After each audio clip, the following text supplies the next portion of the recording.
Number 2, 2 number আমল। এটা মনে হয় বললে মানুষ আমল করবে না, আমারও না বলাটাই মনে ভালো হবে। না, আপনারা আমল করবেন না ভাই, অযথা কথা বলে লাভ নেই। তাহলে 3 নম্বরে পার হয় না, 2 নম্বরটা বলবো? 2 নম্বরটা বলবো, তাহলে আমল করা লাগবে। 2 নম্বরে আমল হলো এশার নামাজের পরে ঘুমিয়ে যাওয়া। এই জেনারেশন পারবে? এই জেনারেশন কি পারবে এশার নামাজের পরে ঘুমিয়ে যাওয়া? এই জেনারেশনে তো অভ্যাস হয়েছে রাত 12টা 1টা নামাজ দিয়ে এরা ঘুমায় না। কি করো কি রাত 12টা 1টা পর্যন্ত? রাসূল আকরাম সাল্লাল্লাহু আলাইহি ওয়াসাল্লাম বলেছেন, তোমাদের অতি সত্বর যতটুকু সম্ভব হয় এশার নামাজের পরে তোমরা ঘুমিয়ে যাবা।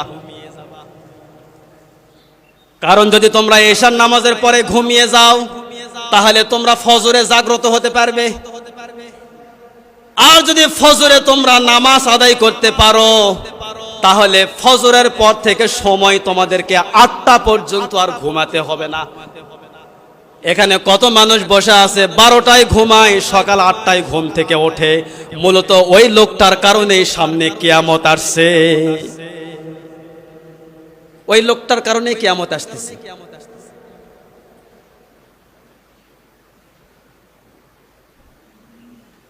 রাত 12টার পরে ঘুমায়, আর এই যে সকাল বেলায় আর ঘুম থেকে জাগে না, সকাল 8টায় ঘুম থেকে ওঠে।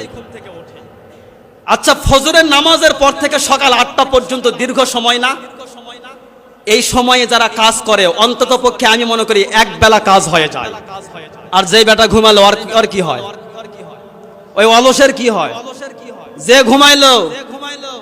আর যারা আমল করে, যে ফজরের নামাজ আদায় করে যারা আমল করে 8টা পর্যন্ত আর 7টা পর্যন্ত যদি মসজিদের মধ্যে বসে থাকতে পারে অনেক কিছু অর্জন করে সে। আর যে ঘুমাইলো 10টা পর্যন্ত ও কি করবে? এই জন্য কিন্তু আজকে সময় খুব দ্রুত চলে যাচ্ছে, কারণ সময়ের মধ্যে বরকত নাই। ঘুমাই রাত বেশি হলে ঘুমাই, আর ওঠে রাত 10টা, উঠে সকাল 10টায়। এই যে পরে ঘুমাই পরে ওঠে, এই লোকগুলোর কারণে কিন্তু সময় আজকে দ্রুত চলে যাচ্ছে। আজকে একটা বছর আমাদের কাছে মনে হচ্ছে একটা মাসের সমান, একটা মাস আমাদের কাছে মনে হচ্ছে একটা সপ্তাহের সমান, একটা সপ্তাহ আমাদের কাছে মনে হচ্ছে একটা দিনের সমান। কারণ এই তো মনে হয় শুক্রবার গেল, আমি এখানে কিছু কথা বলে গেলাম, আবারও আজকে বসছি। তে কি একটা সপ্তাহ আপনার কাছে কি মনে হচ্ছে? মনে হচ্ছে খুব অনেক দিন হয়ে গেল?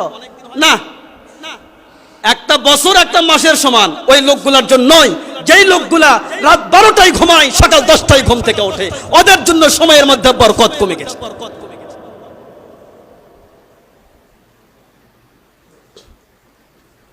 তাহলে 2 নম্বর আমলটা কি বলেন? এশার নামাজের পরে ঘুমিয়ে যাওয়া। রাসূল আকরাম সাল্লাল্লাহু আলাইহি ওয়াসাল্লাম বলেছেন, কোন ব্যক্তি যদি ফজরের নামাজ আদায় করার পরে ওই স্থানে যদি বসে থাকতে পারে, সূর্য উদিত হওয়া পর্যন্ত ওই ব্যক্তিটা ওখানে বসে থেকে তাসবিহ তাহলিল পাঠ করতে পারে,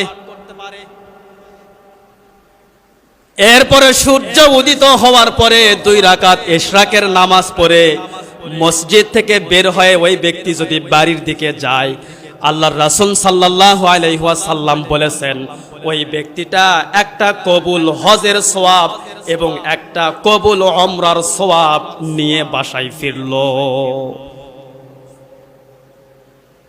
ফজরের নামাজ আদায় করার পরে ওই স্থানেই বসে থেকে আপনি যদি সূর্য উদিত হওয়া পর্যন্ত কোরআন তেলাওয়াত করেন, তাসবিহ তাহলিল পাঠ করেন, 3 বার করে কাফিরুন পড়েন, ইখলাস পড়েন, কাফিরুন, ফালাক পড়েন, নাস পড়েন, আল্লাহুম্মা আইন্নি আলা যিকরিক ওয়া শুকরিক ওয়া হুসনি ইবাদাতিক, এই মাসনুন দোয়াগুলো পড়েন। আল্লাহুম্মা ইন্নী আউযু বিকা মিনাল বুখলি ওয়া আউযু বিকা মিনাল জুবনি ওয়া আউযু বিকা মিন আন উরাদ্দা ইলা আরযালিল উমরি ওয়া আউযু বিকা মিন ফিতনাতিদ দুনিয়া ওয়া আউযু বিকা মিন আযাবিল কবর ওয়া আউযু বিকা মিন ফিতনাতিদ দাজ্জাল। এগুলো যদি তেলাওয়াত করতে পারেন, বসে বসে যদি কোরআন তেলাওয়াত করতে পারেন, সূর্য উদিত হওয়ার পরে 2 রাকাত ইশরাকের 2 রাকাত নামাজ পড়ে আপনি বাসায় ফিরবেন। রাসূল বললেন কবুল হজ আর কবুল উমরার সওয়াব নিয়ে বাসায় ফিরতেছে। আপনি যে টাকা দিয়ে হজ করতে গেছেন, এই টাকাটা হালাল হতে পারে, কিন্তু যে পোশাকটা পরছেন এটা হারাম হতে পারে। আচ্ছা বুঝলাম, আপনার টাকাও হালাল, আপনার পোশাকও হালাল, যে মাংস তৈরি করেছেন এইটার মধ্যে হারাম থাকতে পারে। এই জন্য আপনি বলতে পারবেন না হজ করেছি, উমরা করেছি, কবুল হয়েছে, কিন্তু আল্লাহর রাসূল বলেছেন 2 রাকাত ইশরাকের নামাজ পড়ে বাড়ি ফিরবি, কবুল হজ আর কবুল উমরার সওয়াব নিয়ে বাসায় ফিরবি। তো এই বরকত আপনি যদি সকাল 8টা পর্যন্ত ঘুমান কেমনে পাবেন? রাত 12টায় ঘুমালেন, সকাল 8টায় উঠলেন, এই বরকত আপনারে কে দিবে? সুতরাং এশার নামাজের পরে ঘুমাবেন তো ইনশাআল্লাহ। বাহিরে আড্ডা দিব না, চায়ের দোকানে আড্ডা দিব না, বসে বসে টিভি দেখবো না। আর মোবাইল তো আল্লাহর ওলিরা বার করছে, ওই যে পশ্চিমা বিশ্বরা, মোবাইলের মধ্যে হাজারো রকমের অ্যাপস, খেলনায় যে অ্যাপসগুলো আছে, এই অ্যাপসের মধ্যে আমরা সময় কাটাবো না। ফেসবুক নামক একটা অশালীন একটা সামাজিক মাধ্যম, এখানে আমরা সময় কাটাবো না। কোন ব্যক্তি যদি মনে করে 10 মিনিটের জন্য ফেসবুকে ঢুকলাম, আমি মনে করি 10 ঘন্টাও পার হবে, 10 মিনিট শেষ হয় না। এরকম অহেতুক জায়গায় আমরা সময় নষ্ট করব না। এশার নামাজ আদায় করেই সব বন্ধ করে বাসায় গিয়ে আমরা ঘুমাবো, পারবো তো ইনশাআল্লাহ? ঘুমাবেন না কে কে দেখি হাত তোলেন তো। এশার নামাজ পড়ে কে কে ঘুমাবেন না?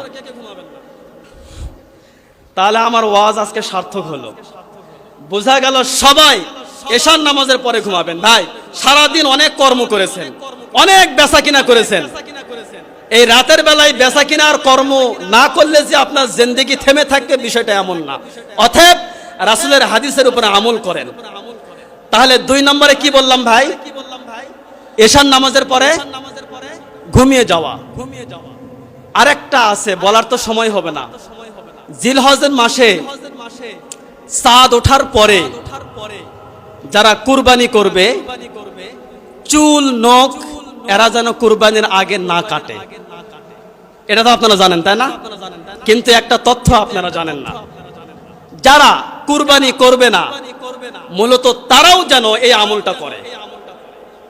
জিলহজের চাঁদ ওঠার আগেই যদি প্রয়োজন হয় চুল নখ কেটে নিবে। চাঁদ ওঠার পর থেকে চুল নখ কুরবানি দাতাও কাটবে না, যে কুরবানি দিচ্ছে না সেও কাটবে না। কেন? যে কুরবানি দিচ্ছে না সেও যদি চাঁদ ওঠার পরে না কাটে, কুরবানির পরে যদি কাটে, রাসূল বললেন কুরবানি করার মতোই সওয়াব পেল।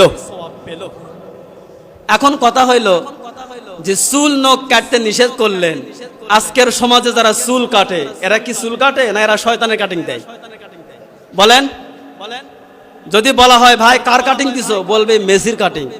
আরে ভাই মেসি তো বিয়ে করার আগে 2 বাচ্চার বাপ হয়েছে, জানেন আপনারা? ও বিয়ে করার আগে 2টা সন্তান হয়েছে ওর। তো ওর আদর্শ যে আপনি চুল কাটলেন, তো ওর চরিত্র আপনার মধ্যে ঢুকবে না? কি মনে করছেন? আপনারা যে রাসূল শিখিয়ে দিয়ে গেছেন এমনে এমনে চুল কাটবে, তো আপনার তো পছন্দ হয় না। আপনি মেসির স্টাইলে চুল কাটেন, তো মেসির চরিত্র আপনার মধ্যে ঢুকবে না? সুতরাং এই বিষয়গুলো, তথ্যগুলো আমি নতুন কিছু আবিষ্কার করার চেষ্টা করি। আল্লাহ তাআলা আমাদেরকে কবুল করুক, সকলে বলি আমিন। আমলের কথা বলছি কয়টা ভাই? 3টা। নাম্বার 1 রোজা রাখা, নাম্বার 2 এশার নামাজের পরে ঘুমা, নাম্বার 3 জিলহজের চাঁদ ওঠার পর থেকে কুরবানি দেওয়ার আগ পর্যন্ত চুল নখ না কাটা। এখন কথা হইল জিলহজ মাসের আমল কেউ কেউ 10 প্রকার ব্যাখ্যা করতে পারে, কিন্তু আমার কথা হইল যে আপনারা জানেন অনেক সময় আমরা ছোটবেলায় দেখছি যে 1-এর ভিতর 2 বই আছে না, বই 1-এর ভিতরে 3 হইতে হইতে 1-এর ভিতরে 4, এখন আবার দেখি 1-এর ভিতর সব। তো আমার কথা হইল এই 3-এর মধ্যে 10 আছে। যদি এই 3টা আমল কেউ করতে পারে 10টা আমল এমনি হয়ে যাবে। আল্লাহ তাআলা তৌফিক দান করুক, সকলে বলি আমিন।